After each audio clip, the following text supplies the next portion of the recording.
अब तमाम पक्षों को उन्होंने, जिसमें अल्पसंख्यक मंत्रालय है, दरगाह कमेटी है, भारतीय पुरातत्व सर्वेक्षण विभाग यानी एएसआई है, नोटिस भेजा है। देखिएगा सुनवाई आपत्ति होगी। क्या है? प्रॉब्लम क्या है, आपत्ति क्या है इसमें?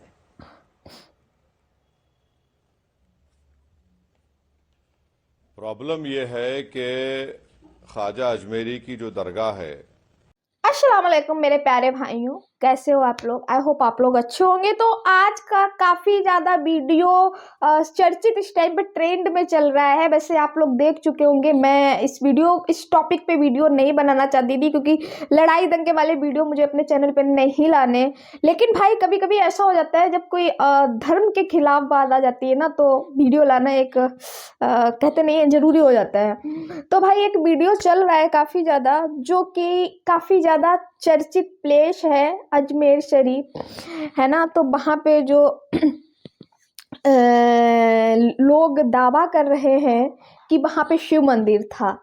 जी हाँ, तो जो दावा कर रहे हैं, इस पे जो असादुद्दीन ओवैसी जी हैं, वो क्या बोल रहे हैं उनका तो हम लोग सुनने के लिए यहाँ बैठे हुए हैं, अपना नहीं सुनाने को बैठे हुए हैं। पहले हम उनका सुनेंगे, उसके बाद देखते हैं आखिरकार वीडियो क्लिप क्या बताती है। और इनका ओरिजिनल वीडियो लिंक डिस्क्रिप्शन में मेंशन है। आप लोग चाहते हैं अगर बिना रिएक्शन के देखना तो भी देख लीजिएगा, लेकिन हमारे साथ देखिएगा। अगर मैं कुछ गलत भी बोलती हूँ तो मुझे प्लीज़ कमेंट सेक्शन में बताइएगा, क्योंकि मैं और टॉपिक्स पे वीडियो ला सकूँ और समझ सकूँ। तो बस मुझे इतना पता है भाई कि 1947 में जो वर्शिप एक्ट बनाया गया था, वो इसलिए नहीं बनाया गया था कि ये सब हो। मतलब जहाँ पे जो मंदिर है, जहाँ पर जो मस्जिद है, जहाँ पर जो गुरुद्वारा है, जहाँ पर जो चर्च है, वो वैसा ही बना रहे, इसलिए एक्ट 1947 में तैयार किया गया था। लेकिन अब मुझे तो नहीं लगता कि इस एक्ट को माना जा रहा होगा, क्योंकि अब ये हो रहा है कि भाई जहाँ पर जो अगर मंदिर बना हुआ है या मस्जिद बनी हुई है, मस्जिद के पास अगर आपको मंदिर दिख रहा है तो भाई उसको तोड़ो और दोबारा वो मंदिर बना लो। जब ऐसा कार्य होगा भाई, तो जाहिर सी बात है झगड़े फैलेंगे, लड़ाइयाँ फैलेंगी, फिसाद होगा, खून खराबा होगा, सब कुछ होगा। क्योंकि जो दरगाह अजमेर शरीफ की है, वहाँ पर हिंदू भी जाते हैं, मुस्लिम भी जाते हैं, बाहर से अंग्रेज विदेश लोग सभी, मतलब सभी लोग आते हैं वहाँ पर। तो स्पेशली तौर पे ही मुस्लिम भाइयों का नहीं है, वहाँ पे सभी लोग जाते हैं। सभी लोग अपना अपना मान्यता है, जो अपना अपना दर्शन करके आते हैं। भगवान की पूजा करने के लिए भी ना अब मस्जिद में ही जाना होगा, मुझे ऐसा फील आ रहा है। आप लोगों का क्या मानना है कमेंट सेक्शन में ज़रूर बताइएगा। चलिए आइए असादुद्दीन ओवैसी जी का जो स्पीच है वो सुन लेते हैं, आखिरकार इन्होंने क्या कहा है इस वीडियो के बारे में। उसके बाद अपनी वार्तालाप चालू होगी। और जो खून खराबा हो रहा है, एक 17 साल के लड़के को मार दिया गया जिसका कोई गुनाह नहीं था, वो भी आप लोगों ने देखा होगा भाई। असादुद्दीन ओवैसी साहब, जो कि एआईएमआईएम के अध्यक्ष भी हैं और सांसद भी हैं, आपने पूछा ओवैसी साहब ये क्या हो रहा है देश में, तो देश में यह हो रहा है कि हिंदू सेना के अध्यक्ष विष्णु गुप्ता की ओर से दायर याचिका को अजमेर सिविल कोर्ट ने स्वीकार कर लिया है। मामले की सुनवाई 20 दिसंबर को तय होगी। अजमेर की ख्वाजा मोइनुद्दीन चिश्ती की दरगाह में संकट मोचन महादेव मंदिर होने का दावा करने वाली याचिका में अब तमाम पक्षों को उन्होंने, जिसमें अल्पसंख्यक मंत्रालय है, दरगाह कमेटी है, भारतीय पुरातत्व सर्वेक्षण विभाग यानी एएसआई है, नोटिस भेजा है। देखिएगा सुनवाई होगी। क्या है? प्रॉब्लम क्या है, आपत्ति क्या है इसमें?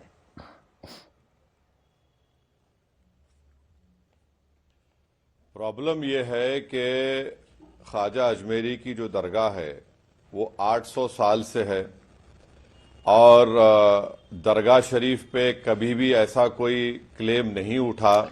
800 साल आप 800 साल के बाद ये क्लेम दरगाह कर रहे हैं कि वो दरगाह नहीं है ख्वाजा अजमेरी की। करना क्या चाहते हैं आप? देखिए, दरगाह शरीफ में तो हर साल नरेंद्र मोदी चादर भिजाते हैं, कई प्रधानमंत्री ने चादर भिजाया।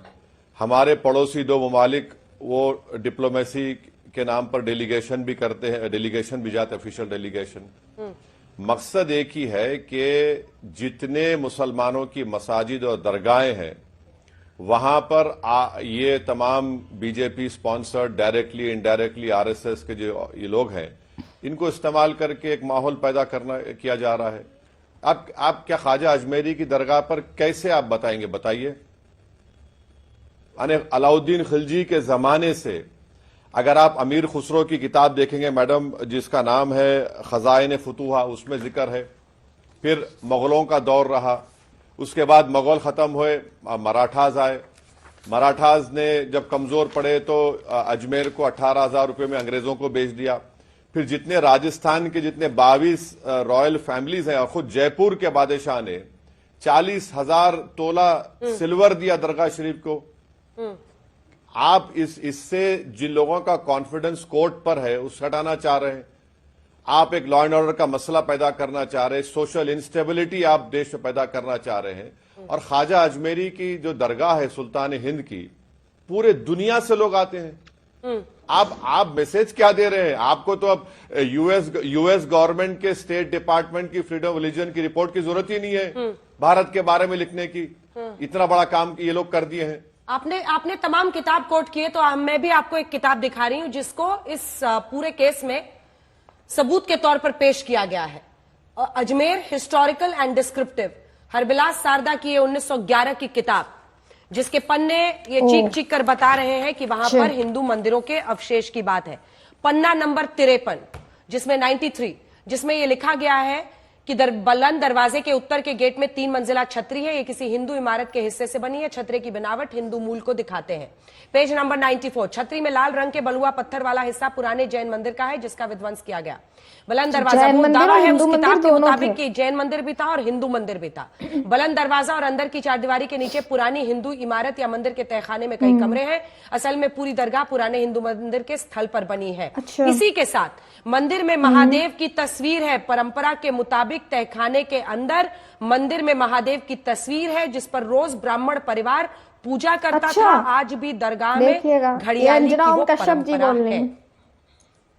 इस पर धूल डाल दी जाए, इस पर कालीन बिछा दी जाए, पुलिस हक तो है। समाज का हक नहीं है कि वो अपने इतिहास को जान पाए। नहीं तो आप ये कह रहे हैं कि जो किताब में शारदा ने लिखा ट्रेडिशन की बुनियाद पर, कहाँ है प्रूफ? कहाँ है बताइए, कहाँ है प्रूफ? ट्रेडिशन से पता चलेगा। यानी जो भी, क्यों सर्वे से पता चलेगा? क्यों सर्वे होगा? मैं जाकर कल अर्जी डाल दूंगा, प्रधानमंत्री के घर में नीचे मस्जिद थी, क्या करेंगे आप? खुदाई का ऑर्डर दे देंगे मुझे? मैं कल जाके बोलूंगा कि पार्लियामेंट के नीचे कुछ और था, आप खुदाई का ऑर्डर दे देंगे? सही बात। मजाक है क्या? देश चलाना कोई मजाक है? कल मैं जाके बोलूंगा कि भाई वहां पर कोई मुसलमान जाके बोलेगा नहीं ये जो जगह किसी इबादत गाह की नहीं है, मेरी है। कहां आप लेकर जाना चाहते हैं देश को? ये इस तरह से आप कोई भी कुछ लिख देगा, बेवकूफ पागल बातें कोई लिख देगा। ट्रेडिशन क्या ट्रेडिशन है? कौन से ट्रेडिशन की आप बात कर रहे हैं? इसीलिए मुझे मालूम था कि आप बोलेंगे। मैं आपको 13th सेंचुरी किताब अमीर खुसरो की कोट किया हूं। प्रधानमंत्री जितने हैं वो वहां पर चादर बेचते हैं। आज आकर आप बोल रहे ये होगा। सर आप तो दावे की जो बात कर रहे हैं, नहीं सुनिए ना, वैसी साहब वक्फ वाले यही कर रहे हैं। 2 दिन पहले सर एटा में एक हिंदू परिवार के एंसेस्ट्रल जमीन को वक्फ प्रॉपर्टी कहने के लिए वहां पर एक पूरी भीड़ पहुंच गई, जिस मामले में अब फरहान और रफीक को अरेस्ट किया गया है। उस परिवार पर हमला भी करते हैं, कह के ये वक्फ की जमीन है। देखिए मामला क्या है ना, मैं असल बुनियाद पर आती हूँ। आप बार बार 1991 के स्पेशल जो वर्शिपिंग एक्ट है उसको कोट करते हैं। 20 मई 2022 को 91 का जो कानून है धार्मिक स्वरूप पता करने पर प्रतिबंध नहीं लगाता है। सुप्रीम कोर्ट ने कहा कि पूजा स्थल अधिनियम जो है 1991 का, प्लेसेस ऑफ वर्शिप एक्ट 1991, उसके तहत किसी पूजा स्थल के धार्मिक चरित्र का पता लगाना पर प्रतिबंध नहीं है।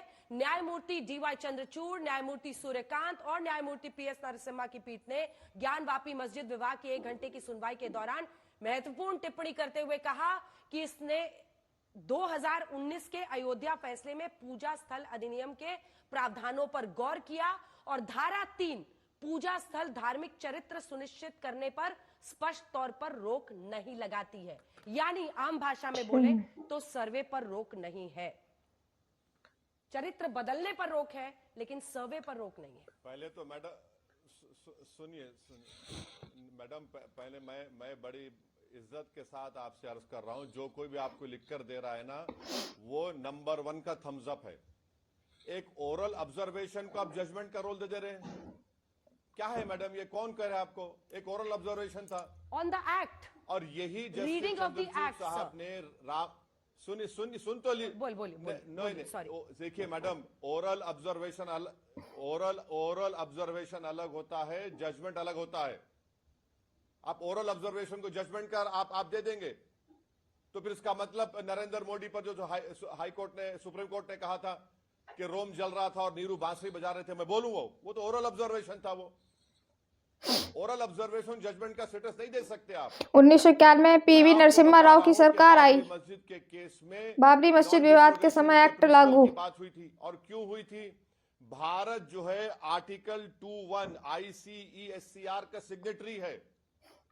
नवतेज का केस है सुप्रीम कोर्ट का। आप खुद कह दिए हैं कि प्लेसेस ऑफ वर्शिप एक्ट में आप नहीं बदल सकते उसको। आप कैसे बदलेंगे उसको, बताइए आप। अब मैं बोलूं क्या सर्वे किस? हाँ बोलिए। सर, किसी धर्म के पूजा स्थल को बदला नहीं जा सकता। फैसला था, मैंने कहा ये उनका इंटरप्रिटेशन ऑफ द एक्ट है, जिसमें वो कह रहे हैं कि चरित्र को बदलने पर तो पूरी तरह से रोक है, लेकिन अगर वर्शिप, एक second, places of worship act में अगर कहीं पर लिखा हुआ है, आप लाइन निकाल के मुझे दिखा दीजिए कि चरित्र पता करने पर भी रोक है। एक बात सुनिए मैडम, जब पार्लियामेंट में कानून बन गया कि 15 अगस्त 47 को जिस किसी समुदाय का रिलीजियस प्लेस होगा वो सील हो गया, कुछ चेंज नहीं होगा। जब वो सील हो चुका है तो एसेटन की कहां बात आ रही है? आप तो पार्लियामेंट के जो कानून बनाने के तरीके से आगे जा रहे हैं, और वो एक ओरल ऑब्जर्वेशन को आप जजमेंट का रूप दे रहे हैं। आज भी सुप्रीम कोर्ट में पेंडिंग है वो, और सुप्रीम कोर्ट सुनवाई करेगा उस बारे में।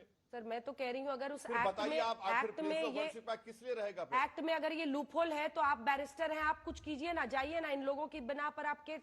देखिए, मेरा अब असल सवाल पर आते हैं। वैसे साहब को मेरे साथ दिखाइए एक बार असल सवाल सर, और एकदम दो टूक सवाल पूछ रही हूँ। सवाल बोलिए। मैं बोलता हूँ। पहले सुनिए सर, सवाल सुनिए please sir, please listen to my question. My question is कि जब एटा में वक्फ की जमीन है, ये परिवार की जमीन नहीं है, ये वक्फ की जमीन है, ऐसा कहकर भीड़ हमला कर देती है, तब कुछ नहीं बोलना है। लेकिन अगर हिंदू पक्ष कोर्ट में जाके कहता है कि हमें सर्वे करने दीजिए, हमें पता करने दीजिए कि ये मस्जिद थी या मंदिर था, तो ऐसे में ये गलत है, ये कैसे चलेगा सर? बिल्कुल चलेगा, क्योंकि भारत की सबसे बड़ी पंचायत, लोकसभा, राज्यसभा ने कानून बना दिया है। आप कानून के खिलाफ कैसे जाएंगे? अब रहा सवाल वक्फ की प्रॉपर्टीज का, तो आप सीओ को बुला लीजिए, उत्तर प्रदेश के जो भी है शिया सुन्नी के, उनसे पूछिए। अगर वक्फ की प्रॉपर्टी है तो वक्फ की प्रॉपर्टी है। पंजाब हरियाणा हाई कोर्ट का 2 दिन पुराना जजमेंट है कि अगर उसका गजीट है कि वो वक्फ है तो वक्फ रहेगा वो। पंजाब हरियाणा हाई कोर्ट का 2 दिन पुराना जजमेंट आपको बोल रहा हूं मैं। आप देखिए, आप ये बताना चाह रहे हैं कि हम पूरे मुसलमानों की जितनी मसाजिद, दरगाह हैं, वो गलत है। ये बोल दीजिए ना, ये बोल दीजिए कि हाँ पूरी गलत है, तो फिर कानून क्यों है? कानून को हटा दीजिए आप। मैं जिस दिन आपके प्रोग्राम पर आया था, जब बाबरी मस्जिद राम मंदिर जजमेंट आया था, आप प्रोग्राम उठाकर देखिए।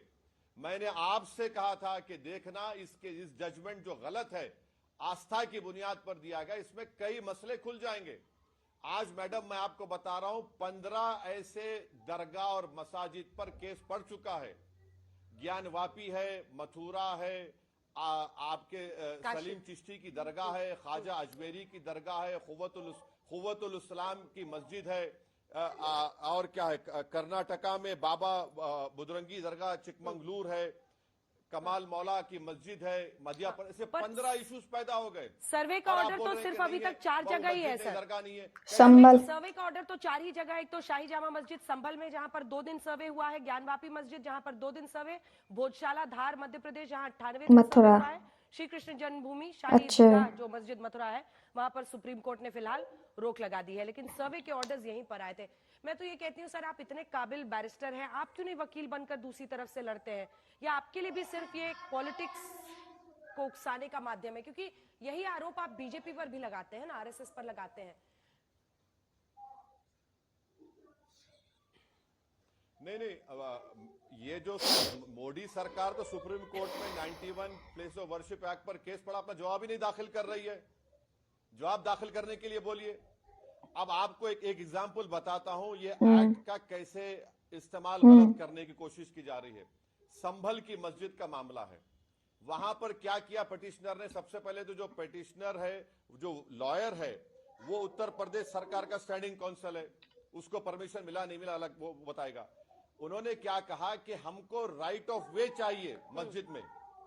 अब मेरे को आप बताइए मैडम, अगर कोई राइट ऑफ वे चाहता है तो सर्वे की क्या जरूरत उसमें?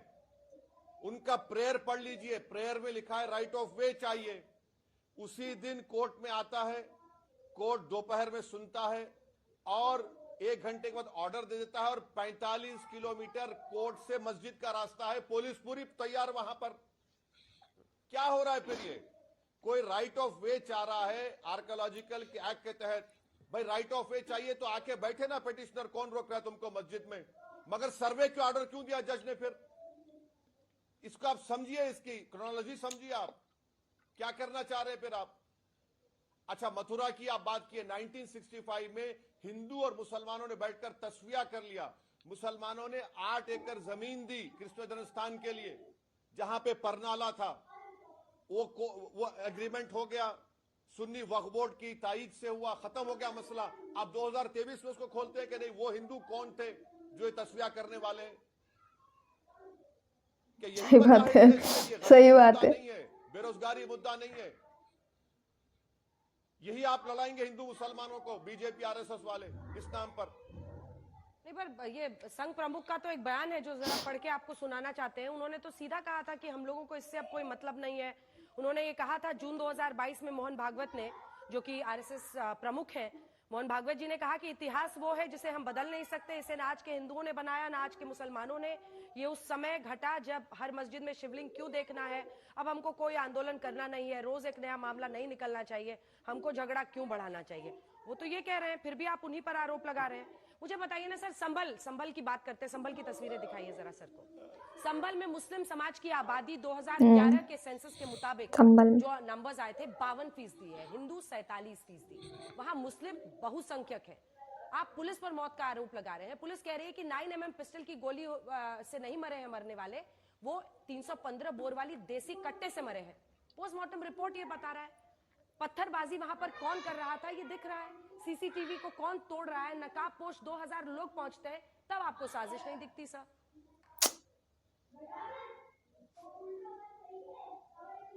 मैडम एक बात सुन लीजिए, पोस्टमार्टम रिपोर्ट आपका ने है तो आप मुझे पहुंचा दीजिए प्लीज। कौन सी पोस्टमार्टम रिपोर्ट आएगी इतनी जल्दी? फॉरेंसिक ऐसा कि तो पोस्टमार्टम रिपोर्ट आएगी। अच्छा, कट्टे से मार रहे हैं, एक दूसरे को मारेंगे और मार के मर गए, क्या कितना झूठ बोलेंगे आप? अरे अगर पुलिस को गोली लगती तो हम बोल सकते डिबेट के पॉइंट पे, नहीं एक दूसरे को कट्टे से मार लिए। आप बताइए, 17 साल का बच्चा उसमें मर गया जिसका नाम था कैफ, प्लास्टिक के खिलौने बेच के जिंदगी गुजारता था, सीने पे गोली लगी, पोस्टमार्टम की रिपोर्ट नहीं है। रहा सवाल मोहन भागवत साहब का, तो वो तो बोलते जरूर है, मगर ये जितने लोग जो कोर्ट को जा रहे आरएसएस के नहीं है, कंडेम करिए। चलिए, आपने एक केंद्र के मंत्री का स्टेटमेंट शुरुआत में दिखा दिया, उनका ताल्लुक आरएसएस से नहीं है, वो मोहन भागवत की इज्जत नहीं करते, मोहन भागवत उनके बॉस नहीं है। अरे हम अब देख चुके हैं ना मैडम। और एक एग्जांपल मैं देता हूं आपको, जिस वक्त बाबरी मस्जिद के ताले खोले गए थे, मुस्लिम पक्ष नहीं था, उस जमाने में कंप्यूटर नहीं था, जज साहब ने 15 मिनट की हियरिंग में 28 पेज का ऑर्डर दे दिया। आप बताइए, टाइपराइटर में 5 मिनट ऑर्डर दे दिए और जाकर ताले खोल दिए गए। और बाद में जज साहब अपनी किताब में लिखे कि मुझे डिवाइन इंस्पिरेशन मिला। कैसे मिला डिवाइन इंस्पिरेशन? कि मेरे घर पर और मेरी कोर्ट की दीवार पर अपनी किताब में लिखा कि काला बंदर बैठता था। क्या हुआ आपने देख लिया। जब कलेक्टर को आप पावर दे रहे हैं, आज वक्फ बिल की आप बात कर रहे हैं, आपको याद होगा बाबरी मस्जिद में जब मस्जिद को बंद करके रात के अंधेरे में चोरों की तरह वहां पर मूर्तियां रखी गई, तो एक कलेक्टर साहब थे, नायर नाम था, उन्होंने सब कर दिया काम, पूजा का स्टार्ट कर दिया, नमाज, वो बाद में वो जनसंघ के एमपी बन गए। तो ये सब चीजें हमारे सामने है। तो वैसी साहब आपको भी तो भाई हिंदू संगठन का ये दावा हो रहा है कि जो ख्वाजा नवाज शरीफ की जो दरगाह है वो वहाँ पर अजमेर शरीफ में शिव मंदिर है। तो अभी आप लोगों ने इससे पहले कुछ टाइम पहले और सुना होगा, ज्ञानवापी को लेके एक उठा था मुद्दा, और अभी कृष्ण जन्मभूमि वहाँ पे भी कुछ शांत चल रहा है माहौल अभी फ़िलहाल में, पर सर्वे स्टार्ट है 4 जगह। तो वो सब तो हम नहीं जानते क्योंकि हम कोई न्यूज़ रिपोर्टर नहीं है, लेकिन हाँ जी हमारा काम है रिएक्शन देना, तो बस रिएक्शन ही दे सकते हैं। तो मेरा मानना ये है भाई, हो कुछ भी, लेकिन मुझे तो लगता है कि अगर हिंदुओं का ये मानना है कि वहाँ पे भोले बाबा हैं, अपने महादेव हैं, तो मुझे लगता है कि अगर हर मस्जिद में भगवान है, हर मस्जिद में भगवान है, तो भाई मस्जिद में जाओ ना पूजा करने के लिए, फिर क्या ही जाता है। पूजा करिए, जहाँ भी करिए पूजा करना चाहिए अगर आपको लगता है। लेकिन जो सवाल इस चीज़ पर उठ रहा है कि किसी भी धार्मिक स्थान को तोड़वाना, वो सवाल उठ रहा है क्योंकि एक्ट में ऐसा लिखा नहीं था, और अब एक्ट के खिलाफ जाना वो सवाल उठ रहा है। आगे क्या होता है, क्या अपडेट आती है, सर्वे कंटिन्यू चल रहा है कि शिव मंदिर निकलता है या नहीं, वो तो भाई आगे की न्यूज में पता चलेगा। आप लोगों को कंटिन्यू हमारे चैनल पे बने रहिए आप लोग, हम भी इस अपडेट से जुड़े रहेंगे भाई, क्योंकि अब ये मुद्दा बन चुका है और देखते हैं भाई क्या होता है। वैसे हो कुछ भी, लेकिन जो मुद्दा इम्पोर्टेंट है हम लोगों की लाइफ में, बेरोजगारी का, उस मुद्दे पे कभी कोई क्वेश्चन नहीं आता है। अगर आए तो बहुत सारे वीडियोज बन जाए मुझे लगता है, क्योंकि बेरोजगारी चरम सीमा पर पहुंच चुकी है। क्योंकि लोगों को ये लगता है कि जो पैसे वाले लोग हैं उनको देख के लोगों को लगता है कि बेरोजगारी नहीं है, पर नहीं मेरे भाई, बेरोजगारी बहुत ज़्यादा फैल चुकी है। हर पढ़ा लिखा बंदा एक ऐसी लाइन पे आ गया है कि जहां उसने कभी सपने में भी नहीं सोचा होगा कि मैं इस लाइन पे कभी आऊँगा भी, क्योंकि किसी भी डिपार्टमेंट में ना वैकेंसी जा रही है ना कुछ आ रहा है। लोग अपना पेट पालने के लिए कुछ भी कर रहे हैं। तो एक रोजी रोटी की तलाश में अगर आप प्राइवेट सेक्टर में भी जाते हैं, वहाँ पे भी सैलरी एक लिमिट में हो चुकी है, बहुत कम। किसी टाइम में सैलरी अच्छी हुआ करती थी प्राइवेट सेक्टर में भी, कि आप अपना रोजगार कर सकते थे, अपना पाल सकते थे अपना जीवन। महंगाई इतनी ज़्यादा हो चुकी है कि आप कुछ पूछो ही मत, वो तो मैं क्या ही जानूँ, आप लोग मुझसे ज़्यादा जानते हो क्योंकि आप लोग मुझसे काफ़ी ज़्यादा उम्र में बड़े हैं, तो आप लोग बहुत अच्छे से जानते होंगे। तो भाई ये है, जो मुद्दा उठाना चाहिए वो मुद्दा नहीं आ रहा है, और जो मुद्दा नहीं उठाना चाहिए उस मुद्दे को बार बार लाया जा रहा है। लेकिन सरकार है, उसका कुछ भी नहीं कर सकते आप लोग, बस हम लोग वीडियो देख सकते हैं और आगे का क्या होना है वो बस देख ही सकते हैं। तो भाई जिसने वीडियो लास्ट तक देखा है तो ज़रूर बताइएगा आपका क्या मानना है इस वीडियो के बारे में, और मैं नेक्स्ट वीडियो ज़रूर लेके आऊँगी। देखते हैं भाई, मैं भी कंटिन्यू देख रही हूँ, आप लोग भी देखिएगा। तो मिलती हूँ मैं किसी नेक्स्ट वीडियो नेक्स्ट टॉपिक के साथ में, तब तक के लिए अपना ध्यान रखिए, अपने पूरे परिवार का ध्यान रखिए, दुआओं में याद रखिए और महफूज रहिए। तब तक के लिए राम राम, दुआ सलाम, जय हिंद।